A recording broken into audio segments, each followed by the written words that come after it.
Hello and welcome back to Football Now, the new YouTube channel. We're in our third week here now, previewing the weekend's round of Premier League fixtures, running you through the betting odds and giving our own predictions.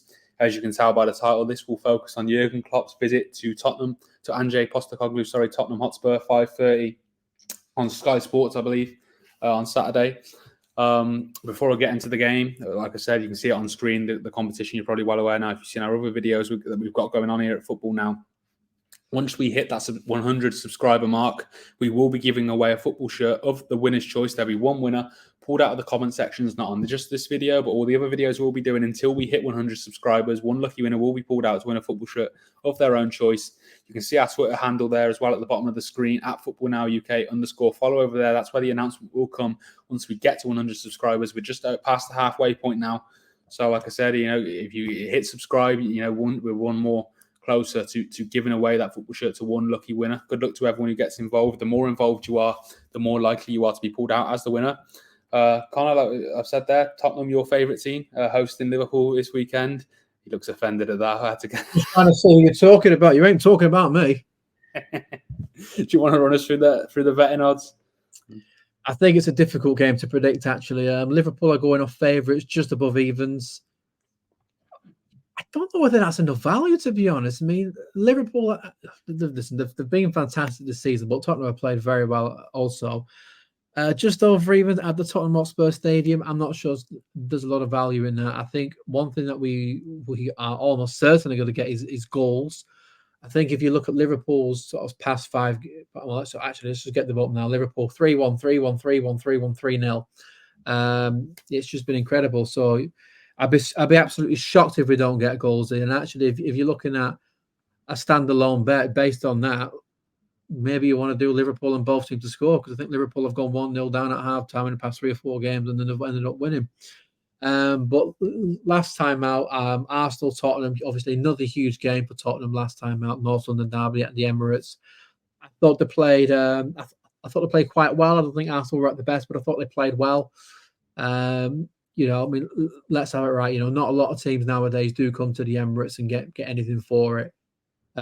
So I think you do have to give credit Tottenham there. They maybe could have won it at the end as well. Right at the end, they went forward, and I was a little bit worried when they did get forward. I can't believe I'm going to say this, but I think the penalty that Arsenal got, I don't think it was a penalty. I actually don't think it was a penalty. The reason why I don't think it was a penalty is because it hit Romero's hand and his arm was up there. But when you're lunging forward as a defender, that's natural position. If you're lunging forward and your arms are by your side, that's not natural. No. That's natural when you're lunging forward. So I do think maybe there was a little bit unlucky as well. But I think, dropping points against Arsenal at the Emirates is not going to dampen the mood of Tottenham fans or the squad or Ange Postecoglou. This is just another difficult game. But I think Tottenham are going to be relishing this, actually. I think there's a real good feel factor around the squad at the moment. And they are coming up against, if you're looking at the table, it's the second best side in the league at the moment. They're only 2 points behind Manchester City. They dropped points in the opening game of the season against Chelsea at Stamford Bridge, and then have won every other game since that. That includes turning a 1-0 deficit round against Newcastle at St James Park with one man less as well. They've beaten Aston Villa, who are a very good side, 3-1 in that as well. Just look at the other results. They've beaten a very good informed West Ham. They've won in Europe. They've won in the Cup. So there's not a lot to be disappointed about. And I think with Liverpool, we always knew that the forward men have been absolutely outstanding. It's whether they can get that midfield ticking. Listen, that the midfield's doing fine at the moment. And it always takes time to build and to have that midfield bed in. And I think if they've done that already, that's only going to get more solid as it goes on. That being said, this is the real challenge for Liverpool. They can't afford to keep going behind and turning games around, because you are going to run out of luck there.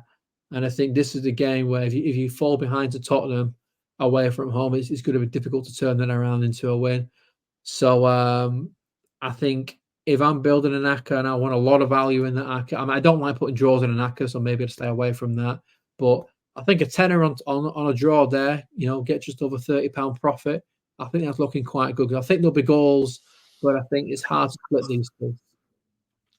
Yeah, a bit of background to this fixture as well. Liverpool haven't lost away to Tottenham since 2017. That was at Wembley when Tottenham were playing there for the year. Obviously, while they were waiting for the new stadium to be developed. For me, that's the most important game of the Jurgen Klopp era, to be honest, because that was, he hooks Dejan Lovren off at half time after a dismal, I think after half an hour actually, after an abysmal showing. And then I think that's when the realization set in that we really do need to go out there and bring in a world-class defender. But you didn't think Dejan Lovren was going to get a mention today, but you was wrong.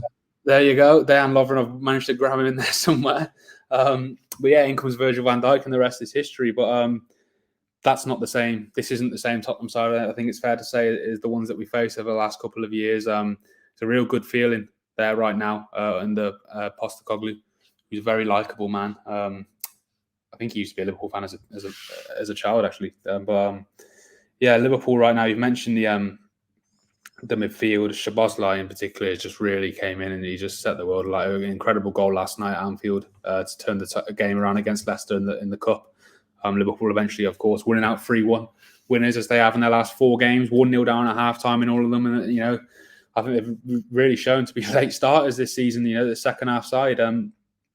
Like you say, I think as a Liverpool fan, I think I'd rather we did hit the ground running a bit faster in some games. It can be a nervy watch. And I think, like you say, when you come against a better side, you might not get away with it as much. So you do want to see Liverpool hit the ground running more than they have in the first half. You've mentioned the new midfield as well with Turo Endo setting up Szoboszlai last night, getting his first assist since joining from Stuttgart in the summer. Ryan Gravenberch getting an assist for Gakpo last night too. I think that's his second assist in as many games. He got an assist away to Lask, setting up Luis Diaz. Gakpo as well getting his second goal of the season last night. He had a bit of a slow start, but he seems to be putting them away now as well. I think Liverpool, I'm hesitant to say we're back at that level where we were because I think it's probably too early to say that we're not even in October yet. But there is a real good feeling about it now. In this Liverpool side, we've mentioned that you can't keep affording to go 1-0 down at half time. But a Liverpool side last season, when they go 1-0 down, very rarely did they pull it back. I think this Liverpool side this season has showed a lot of grit to dig in. They're not going to be, completely put off when, if they suffer a poor start to the game. We have done it many. West Ham go 1-0 up, Bournemouth go 1-0 up, both at Anfield. We've mentioned the Newcastle game. What a terrible start they made there, and they ended up snatching and grabbing the away win thanks to 2 goals from Darwin Núñez. And I think I mentioned this last week. If you look at the Liverpool at their best under Jurgen Klopp, the year where we got 97 points only to lose out by a point to Man City, and then the year later after that we ended up winning the league. A lot of the wins that year, they weren't 3 or 4-0. They were 1-0s and 2-1s and 3-1s, clawing through games when we weren't at our best. And I think that's a fair description of how it's been this season. Darwin Núñez as well seems to really be finding his form now. He got a goal again, a brilliant goal, set up a great assist from Alexis McAllister to set up Núñez at the top end. He obviously got a goal and assist, I think, away to Lask in the game before that. We saw what he did against Newcastle too. Salah, I think anyone that was suggesting that we should have sold him in the summer is really being made to look stupid now. I think this is the best we've ever seen him at Liverpool. I kind of think you should have sold him. But if you could pay off 200 million for a 31-year-old, so let's not say stupid. Yeah, I'm sticking with stupid. I'm sticking with only because I don't see him as. I don't think he's a normal 31-year-old. I think he's still got another 5 or 6 years left in him yet. You see how he takes care of himself, a bit like Ronaldo. I can see him, really being at that level for a few more years yet, and he's been brilliant this season. I think he's got a goal contribution in his last 12 games. Is it in all competitions? 12, 13 games. I think this is the best we've ever seen him at Liverpool, and there's not. People say you can use that money to improve the side and to bring someone else in to replace him. Who do you replace Mo Salah with realistically? I think realistically, I know everyone's going to go, Mbappe and all that's never going to happen. Reece Nelson, for 200 million, I'm sure. Reece Nelson. Yeah. Oh, I didn't think of him. Haven't said that. Yeah. Let's get Reece Nelson in. But yeah, I think you won't be surprised to say I'm going to back us to go and beat this very, very informed, buoyant Tottenham side right now. But we've got a good record there at the new ground. I think if we won 2 and drawn 2 since they've moved to that ground, it's something like that. We haven't lost. I know that anyway. I'm not sure. I'm looking at the screen now. There's nothing mentioned of James Maddison. I know he suffered what looked like could have been a really nasty injury away to Arsenal. I think he's all right. I think he is okay. I think he's okay. He's not 100% for that he might play, but I think there's a good chance. Yeah, Tottenham as well have obviously they didn't play midweek. They lost to Fulham in the last round of the EFL Cup. So they've had the full week to rest and to focus on this game. That could be an advantage, I suppose, heading into the Saturday. It is a really difficult one to call. I think both sides started the season really well. A real good feel-good factor around both clubs. You can see they're both in the top 4, 2 points separating them. What I will say for Liverpool, it sounds daft this with six games into the season, but we're already 2 points behind Man City. You can't really afford, because like I said, I expect them to go and beat Wolves. You can't afford to keep, for that gap to widen much more. It sounds mad because it is ridiculous, isn't it? But it is the way it is. I mean, Arsenal last season, 52 points of the 19 games, which we almost had to keep that up to win the league. But yeah, that would have shattered any Premier League points tally. You just can't drop anything, can you? In any other era, I think Liverpool would have had a couple of Premier Leagues to their name under Jurgen Klopp.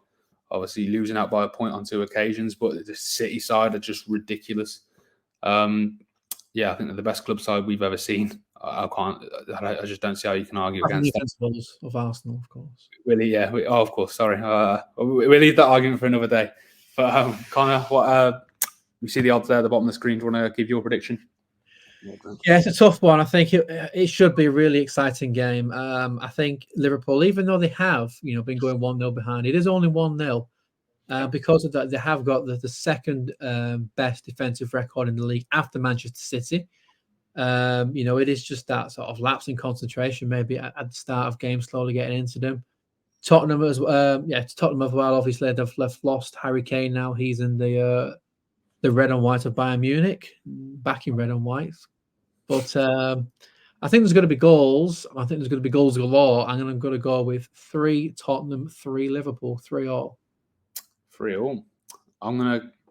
You won't be surprised. I'm going to go for I'm backing Liverpool to continue this weird little 3-1 streak they got going on the last 4 games, going 1-0 down. They need to turn it around in the second half. I'm going to go 3-1 away win for Liverpool. Like we said, it's a difficult game to pick. I think we both agree on it. There's going to be goals. It should be an entertaining game. You can probably see now a 0-0 coming up, but you see there along the one thing I'm sure about. There's going to be goals, and it's never going to be a 0-0. You see our head-to-head predictor there as well. I don't want to say it again, Connor, but I am ahead after the first couple of weeks. Connor's looking to claw that back this weekend. You see the system and you get 3 points for the correct result, correct scoreline, and 1 point for the correct result. You've messed that up every video. If you go back and watch every preview, you've messed that up every video. I'm too busy basking in my own victory. That's all. I'm just staring at the score on the screen. But get involved. Let us tally your own score up. Let us know how you get on. I'm very conscious now of messing everything up and it's making it worse. As you can see there as well, I mentioned at the top of the video, there's an ongoing competition we've got going on here at Football Now on our journey to 100 subscribers. We're just past the halfway point there. Subscribe, get involved. Let us know your prediction for this game and all the other games. One lucky winner will be pulled from the comment section. You can see our Twitter handle there as well at the bottom of the screen, Football Now UK _. That's where the announcement will be made. Like I said, get involved. The more involved you are, the more likely you are to be pulled out as the winner. I'm going to shut up now before I mention everything else. That concludes our video of Tottenham versus Liverpool, 5:30 on Saturday. Coming up next is Nottingham Forest at home to Brentford. On to the Sunday games now at 2:00. See you over there.